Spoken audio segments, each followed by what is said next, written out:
Guy Wagner, bonjour. Bonjour. Alors depuis notre dernière entrevue au mois de juillet, la situation économique n'a guère évolué favorablement en tous les cas. Et l'approche de l'hiver fait naître beaucoup d'incertitudes, notamment sur le plan énergétique. Les économies tournent clairement au ralenti. Est-ce qu'on se dirige maintenant de manière concrète vers un scénario de récession ? En tout cas, on peut dire que la situation continue à se détériorer. Il y a toujours cette obsession avec le mot récession, mais d'une manière générale, on peut dire que la situation continue à se détériorer pour les raisons qu'on connaît. Donc il y a l'inflation, donc qui diminue le pouvoir d'achat des ménages. Il y a la hausse des taux d'intérêt. Donc il y a tout un tas d'éléments qui aujourd'hui pèsent sur l'activité économique. Justement, l'inflation, on a l'impression qu'on ne peut pas faire grand-chose contre sa flambée. Concrètement, qu'est-ce qui serait possible d'envisager ? Ce que les banques centrales essaient de faire, c'est de monter les taux d'intérêt. Mais donc, en gros, c'est-à-dire qu'on essaye de ralentir la demande pour combattre l'inflation. Et en ralentissant de la demande, bien sûr, on augmente le risque de récession. Sachant que de toute façon, une partie des éléments derrière la hausse des prix réside plutôt du côté de l'offre. Et là, la hausse des taux d'intérêt n'est pas très efficace. Certains experts pensent quand même que la poussée des prix que l'on connaît actuellement devrait logiquement se mettre à reculer courant 2023, en raison notamment du ralentissement notable de la croissance monétaire de cette année. Est-ce que c'est une vision à laquelle vous adhérez ? Oui, je pense que l'inflation officielle va reculer. On la voit déjà aux États-Unis. Elle était un peu supérieure à 9% il y a quelques mois. Aujourd'hui, je pense que le dernier chiffre est autour de 8,1%. Donc l'inflation va a priori continuer à reculer. Les indicateurs avancés de l'inflation, les prix des matières premières, etc., sont en train de baisser. Il y a aussi un effet de base puisqu'on compare toujours l'inflation avec le chiffre d'il y a un an. Donc cet élément-là devrait aussi jouer. Mais ça, c'est l'inflation officielle. Derrière, il y a cette inflation, le noyau dur de l'inflation. Donc en fait, l'inflation sans les prix de l'énergie et les prix alimentaires. Là, pour l'instant, on ne voit pas encore de recul. Et il faut dire d'une manière générale, là, le recul des prix prendra peut-être plus de temps.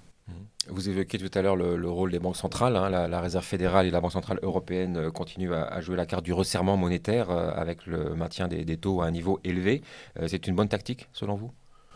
En tout cas, c'est effectivement alors qu'elles ont longtemps hésité avant d'intervenir. Maintenant, effectivement, elles se sont mises vraiment à déclarer l'inflation comme ennemi numéro un. Et donc, effectivement, leur seule façon, quelque part, de combattre l'inflation, c'est de monter les taux d'intérêt, de ralentir la demande.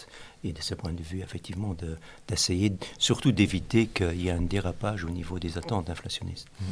Aux États-Unis, la situation économique n'est pas non plus très, très favorable, avec un PIB qui est en recul, avec une consommation qui semble suivre un peu le même chemin, les mesures publiques post-Covid qui vont également ou qui sont en train de se terminer. Quel impact sur l'économie mondiale peut avoir ou va avoir ce ralentissement américain ?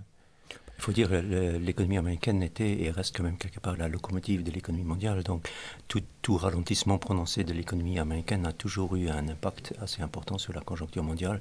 D'autant plus, on peut dire que la deuxième locomotive, donc l'économie chinoise, n'est pas non plus au mieux de sa forme. Donc de ce point de vue, clairement, ce serait une mauvaise nouvelle pour le reste du monde.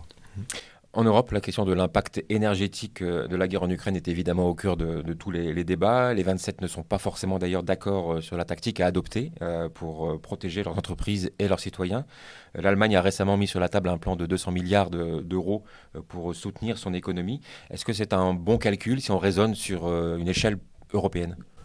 Je pense que c'est que toutes les autorités européennes veulent faire, tous les différents gouvernements, c'est effectivement aider les ménages et aussi les entreprises dans cette situation de crise au niveau de l'énergie pour l'Europe. Maintenant, certains pays ont plus les moyens pour le faire que d'autres. On sait tous aussi qu'on a déjà un niveau d'endettement, notamment d'endettement public qui est historiquement élevé. Donc de ce point de vue, effectivement, c'est pas évident de le faire, mais la logique, effectivement, on peut comprendre la logique derrière cette idée d'aider les ménages et les entreprises. Mais est-ce que l'Union européenne, en tant que telle, est politiquement et économiquement armée pour faire face à ce défi, notamment cette problématique énergétique ? Dans des situations difficiles, on remarque à chaque fois les défauts de construction de la monnaie unique. On est maintenant dans une situation difficile et à ce moment-là, il y a toujours un peu le risque du chacun pour soi. Et donc ça, c'est effectivement ce que d'autres pays ont d'ailleurs reproché à l'Allemagne en ce qui concerne son programme de soutien. Donc ça, c'est toujours un risque et c'est lié aux défauts inhérents à la construction de cette monnaie unique. Alors il y avait le 28e acteur européen, la Grande-Bretagne, qui ne fait plus partie de l'Union européenne, mais qui évidemment est toujours un acteur important économiquement parlant. La grave crise politique et indirectement financière qui sévit actuellement en Grande-Bretagne est-elle aussi de nature à perturber un peu le jeu économique et financier en Europe? Je dirais surtout ce qu'elle montre, c'est effectivement le risque, à un moment donné, que les banques centrales perdent leur crédibilité, ou que surtout, d'une manière générale, les autorités perdent leur crédibilité. Ici, clairement, cette crise au Royaume-Uni, c'était lié au budget présenté par la nouvelle Premier ministre. Et donc, de ce point de vue, la Banque d'Angleterre a dû intervenir pour calmer la situation. Mais il y a fondamentalement un problème entre, d'un côté, un niveau d'endettement extrêmement élevé, aujourd'hui une inflation qui est élevée, qui fait monter les taux d'intérêt, qui renforce le coût de la dette, etc. Donc il faut que les autorités monétaires, notamment, mais aussi les autorités politiques, doivent faire très attention à ne pas perdre leur crédibilité.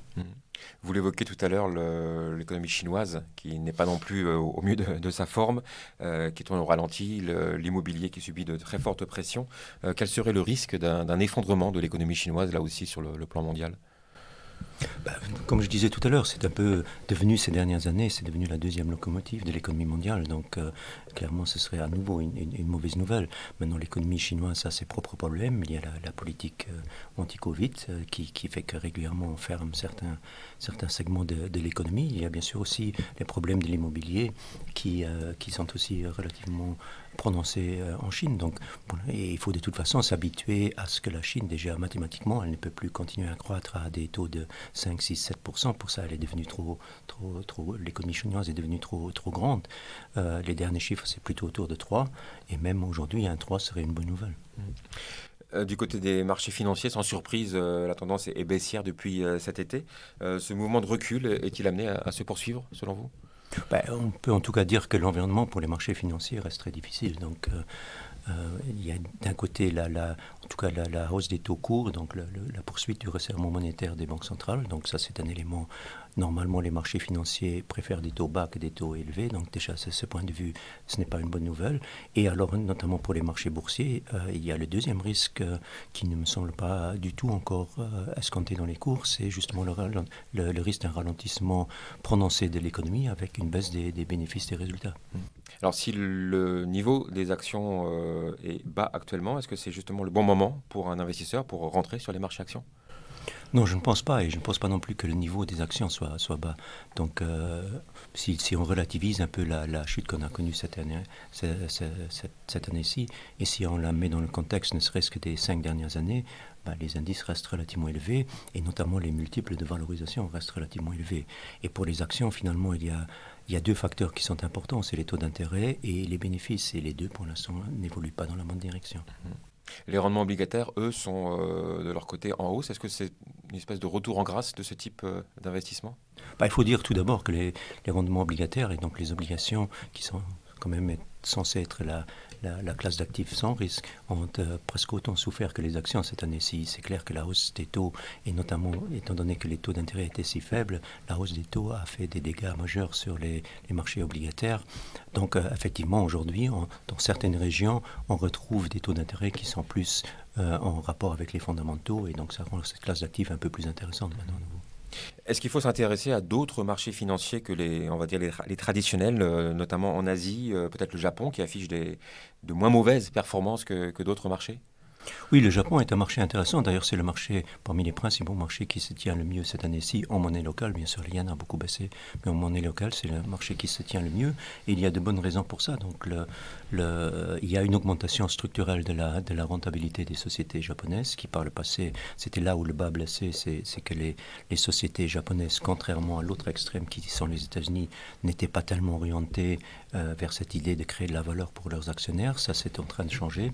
Et les multiples de valorisation du marché japonais sont relativement faibles. Donc effectivement, ça en fait un marché relativement intéressant. Concrètement, pour un investisseur qui est forcément tiraillé devant tant de variables à la fois incertaines et pas forcément positives, quel est aujourd'hui le meilleur comportement à adopter?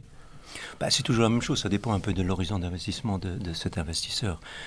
Aujourd'hui, si c'est un investisseur qui raisonne à court terme, alors de toute façon, la logique voudrait qu'il ne soit jamais en action si on raisonne à court terme.